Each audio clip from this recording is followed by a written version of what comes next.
Ay mga ka-teach, good morning. So ito yung nakikita nyo, ito ay para sa PI Polones. To, ang rounding nito ay tinatawag na. So dito, ito yung tinatawag na coil, ito yung tinatawag na spider coil.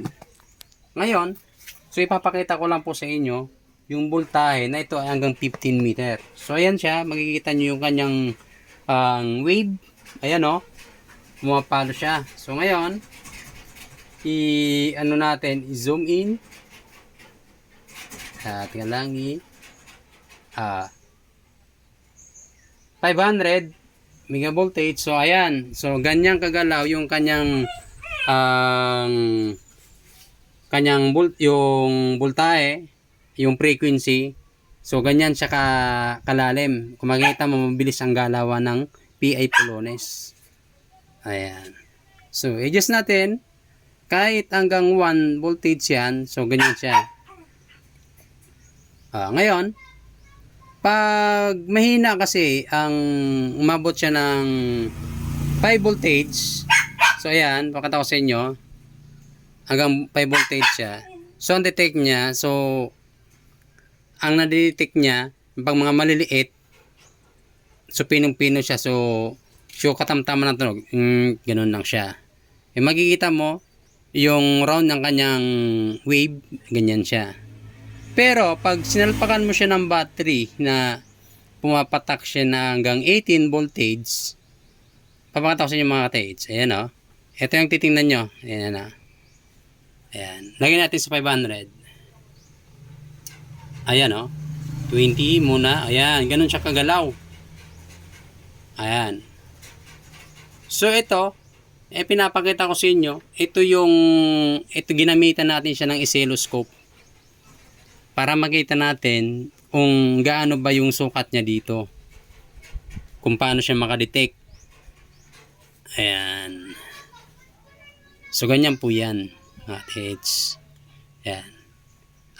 Itong oscilloscope, mga ka-teach, malaking tulong po ito sa paggawa ng mga scanner, ng mga 3D, tapos mga metal detector, locator, mga frequency. Ayan, dun yung makikita yung frequency na umahagip dito. So ngayon, lagyan natin ang measurement. Maraming pagpipiliin nyo. Ayan, may mga frequency yan, mga ka-TH. Ayan o. Ayan.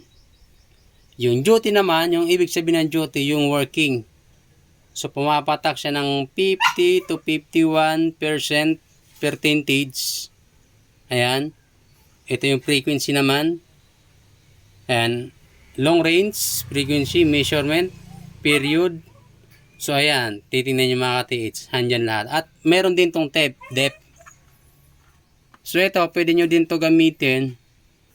Kasi pwede nyo din to i-program dito. Pamamagitan dito. Okay, so tanggalin natin. Measurement. Okay. Tapos, triggeran. Ayan. Okay. Stop natin. So, ayan siya. Ngayon, so, yung measurement niya, mawala na.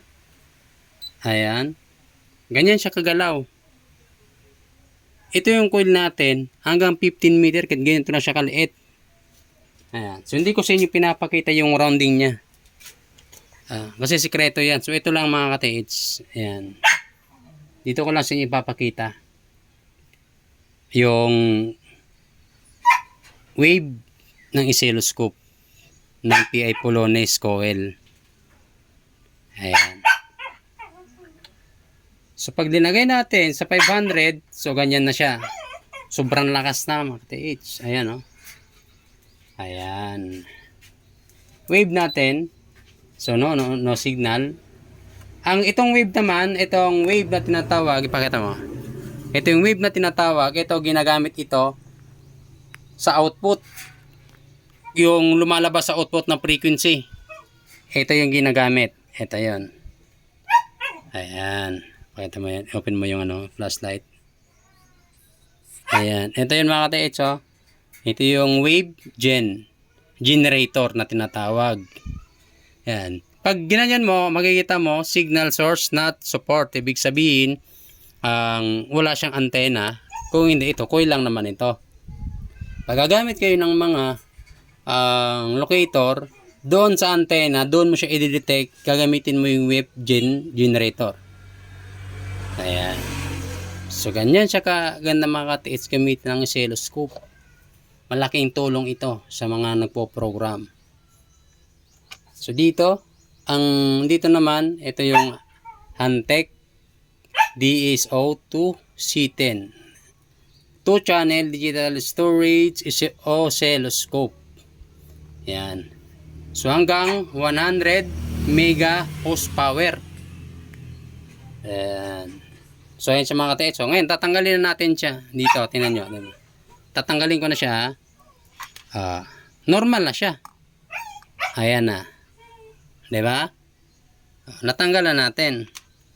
So, tanggalin natin yung kanyang ground. Yun. So, ngayon, nakita nyo na kung gaano dito natin sinusukat sa oscilloscope yung kaganda ng ating coil para sa PI Polonaise. So, 15 meter po ang kanyang deepness. So, yun lang ka-TH. Thank you.